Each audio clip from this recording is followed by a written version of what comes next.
Diascofoot, miroir du football de la diaspora congolaise.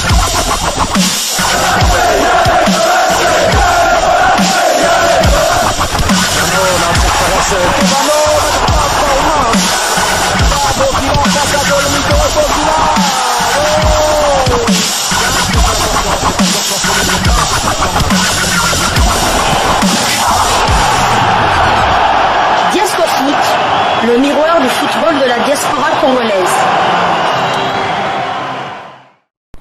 Vous êtes sur Diascofoot, le miroir du football de la diaspora congolaise. Diascofoot vous dit bonjour, tout le plaisir est pour nous de vous retrouver, mais surtout de savoir que vous êtes nombreux en train de suivre votre chaîne YouTube dédiée uniquement aux footballeurs de la diaspora congolaise. En Turquie, plus rien n'arrête Jackson Muleka. Jackson Muleka, ancien sociétaire du tout-puissant Mazembe, a écrasé le tenant du titre de la Super League turque Beşiktaş. Après Mario Balotelli, Muleka fait plier Michy Batshuayi, sociétaire de Beşiktaş. Le club de l'international congolais Fabrice Ntsakala, qu'on ne voit plus dans les radars. En déplacement pour la clôture de la 34e journée de Super League turque, la formation de Kazim Pasta s'est débarrassée de Beşiktaş 0-3. Toujours étincelant, Jackson Muleka a contribué très largement au succès en inscrivant un doublé contre le club qui le court derrière depuis un certain temps. Décomplexés, les Apaches prenaient déjà l'avantage à 2 minutes de la demi-heure. L'avant-centre RD congolais ouvrait la marque après un service de Uros Spajic. Bousculé de tous côtés, Beşiktaş ne parvenait pas à revenir et prenait un deuxième but dans les dernières secondes du premier acte par le truchement de Mortada Ben Wanes. Avec 2 buts d'avance, Jackson Muleka et ses compères débutaient une seconde période très engagée dans les deux sens.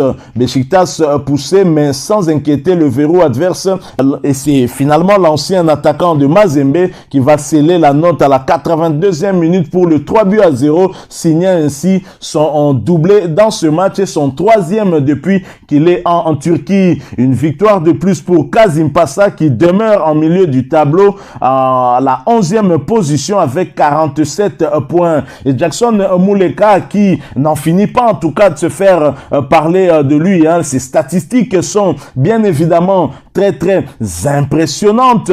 3e doublé pour Jackson Muleka et cela en 10 apparitions en première division en turc. Il faut le faire. Lui qui a été titularisé, c'est vrai qu'il ne l'a pas été dans toutes les rencontres, titularisé face à Beşiktaş de l'international congolais Fabrice Ntsakala et du congolais international belge Michy Batshuayi. Ntsakala qui n'avait bien évidemment pas été convoqué comme c'est le cas depuis un certain temps. Beşiktaş de Pjanic également, et le match qui a eu lieu hier lundi soir a tourné une fois de plus à l'avantage de l'attaquant congolais qui a inscrit un doublé à la 28e et 82e minute, participant très activement à cette victoire 0-3 de Kazim Passa avant de quitter la pelouse à la 88e minute. Alors les statistiques de Jackson Muleka, on en a parlé ici, très impressionnantes. 10 matchs depuis qu'il est en Turquie, 7 titularisations dont 11 buts et 3 passes décisives et 3 doublés. Visiblement, Jackson Muleka aime beaucoup le chiffre 3 et cela après seulement 3 mois. Il est déjà le 2e meilleur buteur de son équipe derrière Umut Bozok qui a 15 buts, qui est le leader au classement général des buteurs, ex aequo avec le Marocain Ayoub El Kaabi. Michy Batshuayi qui évolue à Beşiktaş depuis le début de la saison compte quant à lui 14 réalisations fantastiques. Jackson Muleka, félicitations à notre compatriote qui certainement va continuer à aller de l'avant, et lui qui est venu lors du mercato hivernal prêté sans option d'achat par son club du Standard de Liège. Et justement, dans le royaume des buteurs en Turquie, Jackson Muleka passe désormais à la 9e position avec 11 réalisations en 10 matchs, alors que la première place est occupé par son compère en attaque de Kasimpasa Bozok et El Kaabi, le Marocain. Bozok a 15 buts et il a joué 34 matchs avec un ratio de 0,44 buts par match, alors que dans ce classement des 10 meilleurs buteurs du championnat turc de première division, personne n'a de meilleur ratio que Jackson Muleka qui compte 1 point, 1 but par match. Jackson Muleka qui passe en tête en termes de ratio, et s'il continue ainsi, je pense que il sera très difficile pour Kasimpasa de pouvoir le garder la saison prochaine. Soit le Standard voudrait le récupérer puisque le Standard l'a prêté sans option d'achat, soit alors, étant donné que sa valeur marchande aura pris de l'ascenseur, le Standard de Liège voudra peut-être se faire des bénéfices derrière Jackson Muleka. Félicitations donc à lui qui continue sa marge de progression, et c'est tant mieux pour les Léopards de la RDC. On a bien besoin de ce joueur. Je pense que cette fois-ci, Hector Roll Cooper ne se passera pas de lui. Si il n'a pas été convoqué lors de la double confrontation contre le Maroc, il venait d'arriver à Kasimpasa après ces quelques souci du côté du Standard de Liège où il était en mal de temps de jeu, et à Kasimpasa il est en train de monter crescendo, et j'espère en tout cas que pour les prochaines échéances qui seront la première et la deuxième journée des éliminatoires de la Coupe d'Afrique des Nations Côte d'Ivoire 2023, Jackson Muleka ne peut qu'être là parce que ses statistiques sont nettement au-dessus de beaucoup de Congolais. Je crois que Hector Roll Cooper se passera de lui vraiment difficilement. Alors nous poursuivons ces quelques informations qu'on a pu récolter pour vous en restant en Turquie, bien évidemment, toujours en première division en turc, où dans la course au maintien, Rudi Makanabaku et le Gostep ramènent un beau point de Gaziantep.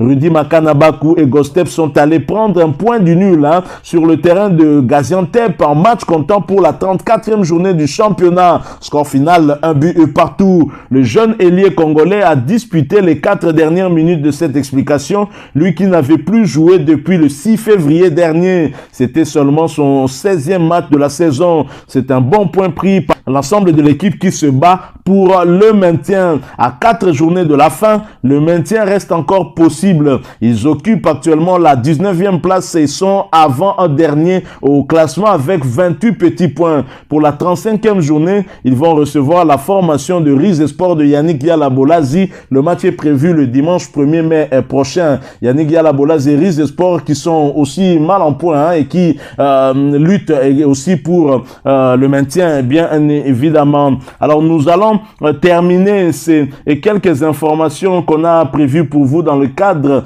de cette chaîne YouTube Diasco Foot qui est spécialisée aux footballeurs de la diaspora congolaise, parce que nous sommes bien évidemment leur miroir. Alors nous allons quitter la Turquie cette fois. Nous allons du côté du Portugal.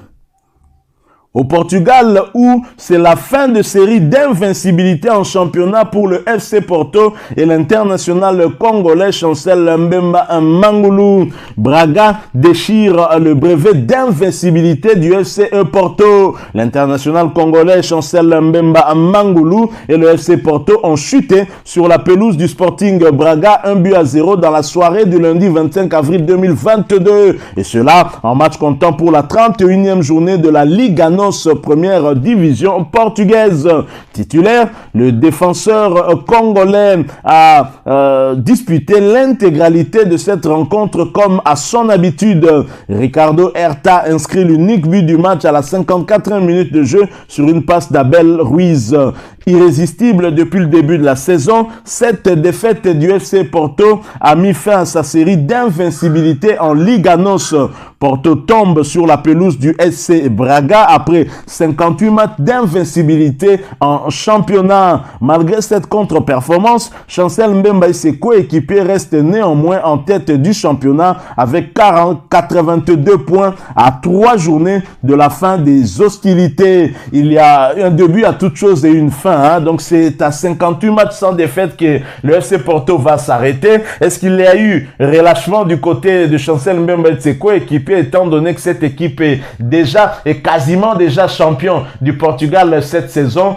C'est possible hein, que les joueurs ont eu à relâcher puisque l'enjeu n'était plus vraiment de taille pour eux, hein, puisque le sort de ce championnat était déjà scellé. C'est peut-être pour cela qu'ils se sont inclinés, mais on ne va pas aussi cracher hein, sur la qualité de cette équipe de Braga, qui est aussi une équipe du haut du tableau de la Liga NOS. Voilà donc qui met fin à ces quelques news que nous avons voulu partager avec vous hein, dans le cadre de cette chaîne YouTube Diasco Foot, une chaîne YouTube dédiée uniquement aux footballeurs de la diaspora congolaise. Si vous avez aimé ce sujet, laissez-nous un maximum de j'aime. Merci de partager avec nous aussi votre opinion en nous la laissant à travers un commentaire. Abonnez-vous sur cette chaîne si vous n'êtes pas encore abonné. N'oubliez pas d'activer la petite cloche de notification. Pour cela, cliquez tout simplement sur celle que vous verrez apparaître lorsque vous serez abonné. Encore une fois, merci à vous, avec espoir de vous retrouver bientôt dans un autre sujet d'actualité. En attendant, portez-vous bien et Diasco Foot vous dit au revoir.